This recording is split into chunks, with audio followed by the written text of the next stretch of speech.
ટેબલોની તોડફોડ કરે, મતદાર યાદીઓ ફાડી નાખવામાં આવે, ધાકધમકીઓ આપવામાં આવે.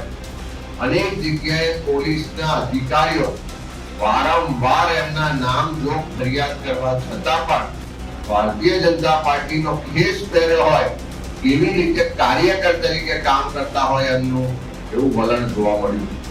આખા દિવસ દરમિયાન વ્યાપક ફરિયાદો લેખિત સ્વરૂપે પણ ચૂંટણી પંચમાં આપવામાં આવી છે.